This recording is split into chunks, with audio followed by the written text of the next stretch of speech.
Hello everyone. My name is Zainab Fayaz, and I'm an undergraduate physics student at the Hong Kong Polytechnic University.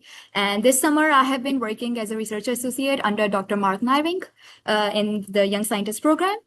And the question that I set out to answer is visible on the screen. It says, does cosmic web connectivity enhance galaxy formation? In other words, we can see, does the number of cosmic filaments feeding a dark matter halo determine how the halo grows? And by extension, what kind of galaxy ultimately forms inside it?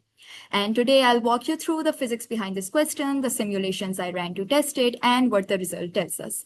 So let me start with the big picture as to what the universe actually looks like on the larger scales. So as you see, the background picture in all of my slides is a cosmic web actually, and I'll go into the details of that now. When we look at the universe on scales of hundreds of millions of light years, we see something very remarkable, that matter is actually not spread evenly. It is organized into an enormous network of filaments, walls, and empty regions, a structure cosmologists call the cosmic web. And the bright nodes in the simulation, the yellow points that you are seeing in the background image right now, are galaxy clusters, the most massive gravitationally bound structures in the universe, which contain thousands and thousands of galaxies. And the threads containing them are called filaments, which are elongated streams of dark matter and gas.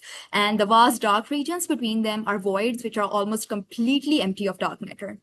And every galaxy we have ever observed, including our own Milky Way, lives somewhere in this cosmic web, and understanding why galaxies have the properties they do, their mass, their shape, and their star formation rates requires understanding the web that hosts them. So now to understand the cosmic web, we need to understand dark matter. So let me take one slide to explain why dark matter is so useful to simulate and why I did that.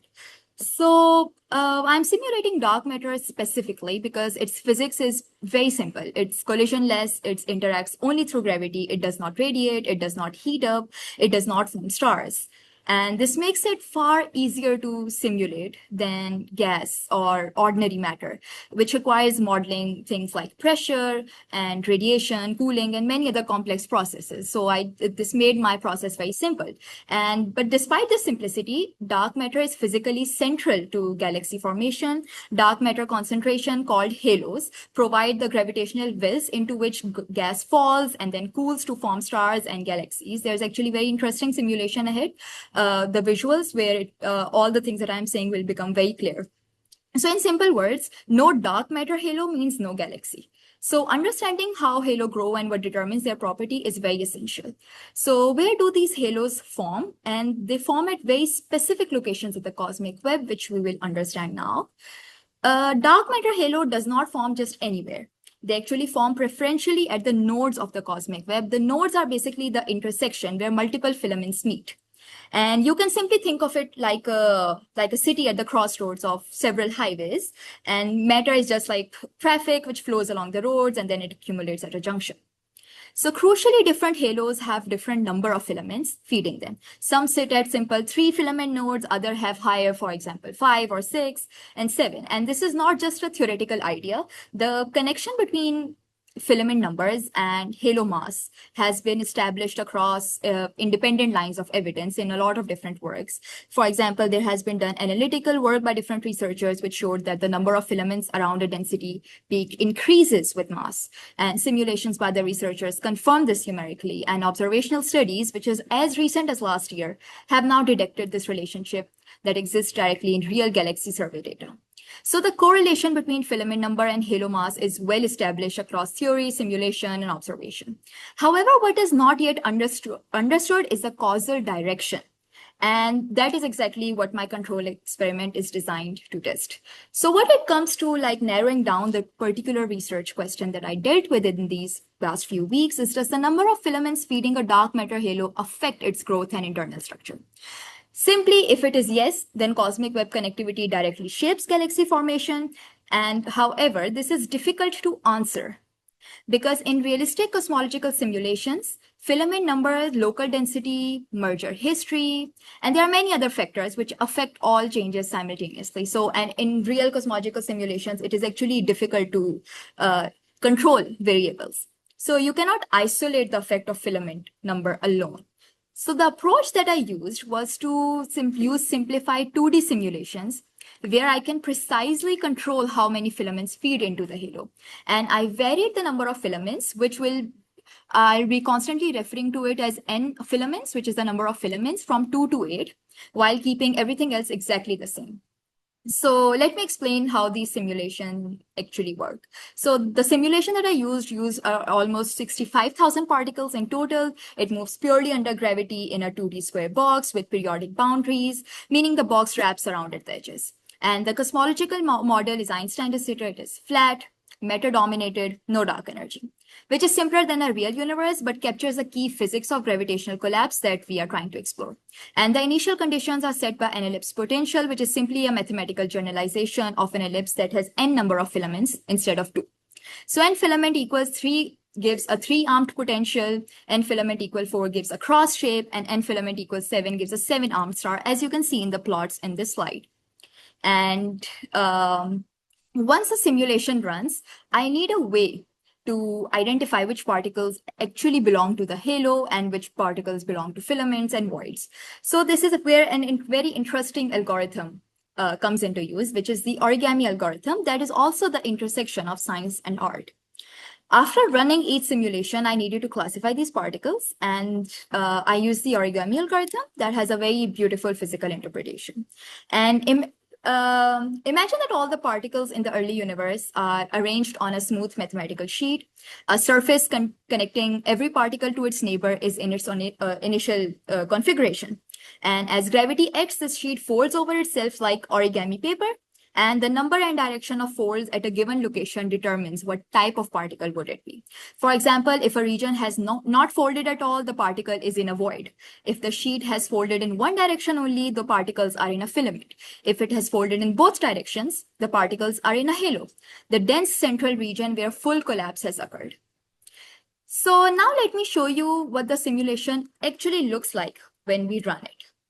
So I hope that the videos can be played here. I'll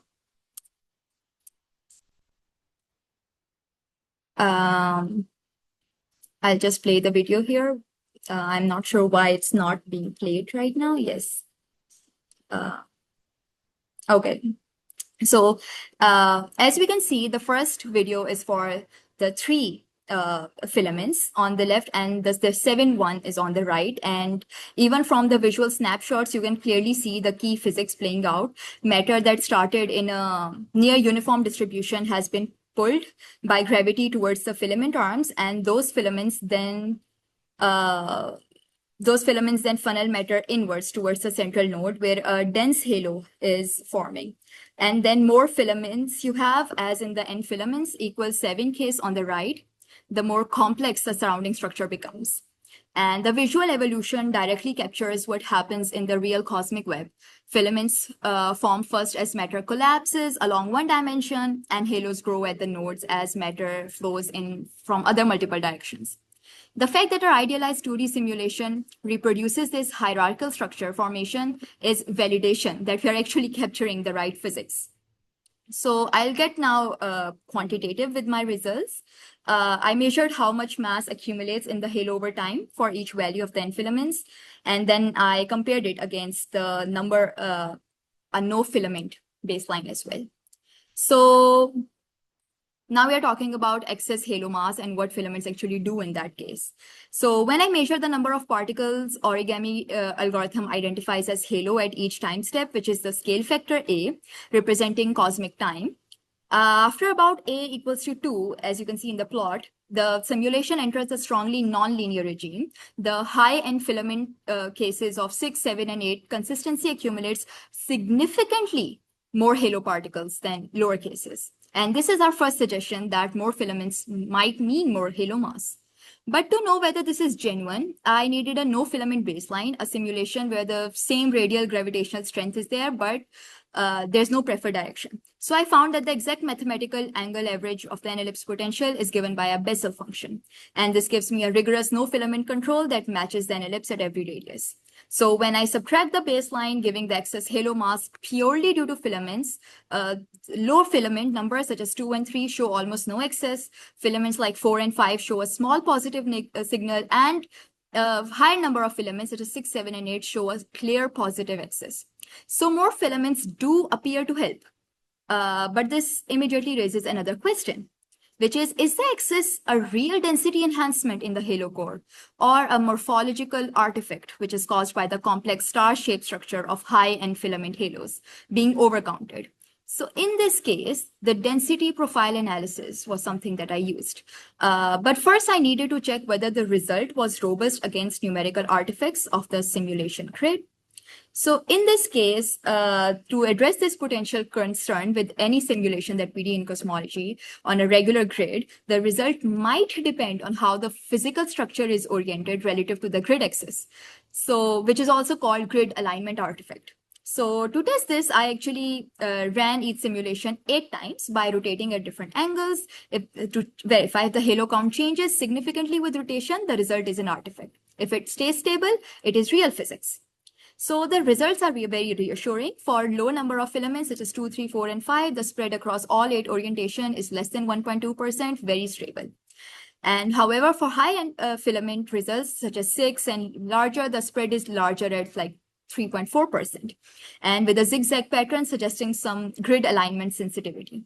So then filament equals 6 results should be interpreted with slightly more caution, but for lower filaments, we are good to go. They are very stable results, but the overall trend still survives the rotation test. So now I can address the deeper question. Do the particle count differences actually reflect something physically meaningful about the halo structure? So this is the most important result of the project. Rather than just counting halo particles, I measured how those particles are actually distributed, the surface density as a function of distance from the halo center. And the result is very striking. All 7 curves, the video has stopped playing, so I'll just play it again so you can see. All 7 curves from 2 to 8 overlap almost perfectly at every radius. However, and crucially, the Bessel control, the no filament case shown as the thick black line, it sits exactly on top of all of them throughout the entire movie. And notice the shape on the log-log scale, the straight line in the inner region, meaning the density follows a proper law in radius. This is the 2D analog form of the famous NFW profile in cosmology, the Navarro-Frank-White profile, which has been found universally in 3D dark matter simulations, and it's also been confirmed observationally. And the fact that it appears here is identical actually across all different number of filament values is our main finding. So the conclusion is very clear. Filament number does not significantly affect the internal density structure of the halo. But then it raises another question. Then it raises another question. That is, there's an apparent contradiction. The growth curves showed that high-end filament halos have more halo particles, but the density profiles show the matter distribution is identical. So how can both be true? So the trick answer is actually in the halo's morphology, which is its shape. High-end filament halos, where I have shown an example plot over here, extended star-shaped arms radiating outwards reflects the geometry of the filaments that fed them. Origami does correctly identify these arms as halo material. They have undergone the gravitational folding, which defines the halo. But these arms contain mass spread over a large area, so the surface density at any given radius is not higher than for compact low-end filament halos, and the total counted mass appears larger simply because the halo footprint is bigger. So how this is consistent with the real observation trends, where galaxies are highly connected cosmic web nodes tend to have more complex irregular morphologies.